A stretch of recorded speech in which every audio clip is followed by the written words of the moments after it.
વગર વિચારે ક્યારેય કંઈ કામ કરવું નહીં.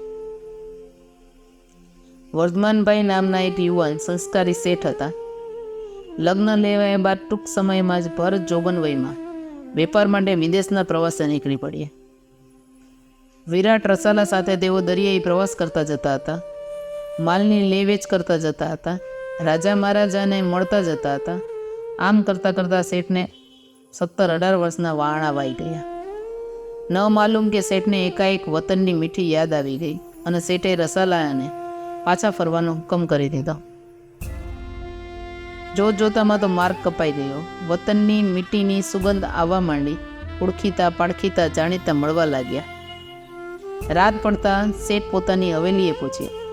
એકાએક શેઠાણીના શયનખંડમાં પ્રવેશ કર્યો તો શેઠનો આત્મા કંપી ઉઠ્યો. તેમનાથી રહેવાયું નહીં. શેઠાણી જોડે એક જુવાન માણસ ગેરી નીંદમાં સૂતો હતો. શેઠે તો કટાર ખેંચી કાઢી. એક ઘા ને 2 કટકા બંનેના કરી નાખ્યું. કટાર ઉગામી જ્યાં હાથ વીંજવા જતા હતા ત્યાં સામેની દિવાલ પર પોતાનો લખેલો શ્લોક વગર વિચારે ક્યારેય કંઈ કામ કરવું નહીં નજરે પડ્યો. શેઠે વિચાર કર્યો, અત્યારે જ હવેલીના કોટને તાળું મરાવી દઉં છું અને પહેરો ગોઠવી દઉં છું. સવાર પડે વાત. શેઠ તો જુદા ખંડમાં જઈ સૂઈ ગયા. વાણું વાયુ અને શેઠાણીને શેઠના રાત્રિ વેળાના શુભ આગમનના સમાચાર મળ્યા. શેઠાણી ઊભા થઈને પેલા સૂતેલા જણને ભેગો લઈને શેઠની સામે હાજર થયા. પગે પડ્યા અને પેલા ઊભેલા જુવાનને કહ્યું, આ તારા પરમ પૂજ્ય પિતાશ્રી છે, પગે પડ.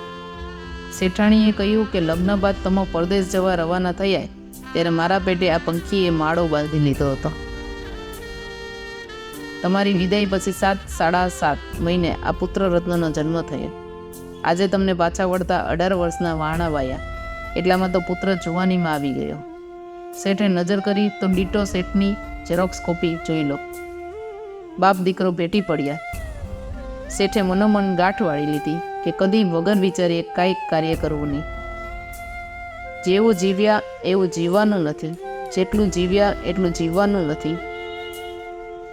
માટે હે જીવ, રાગ દ્વેષ છોડી દે, ધર્મમાં મન જોડી દે. પુષ્પને લીલું છમ રાખવા મૂળની માવજત કરો, સંબંધને લીલું છમ રાખવા સ્નેહની માવજત કરો.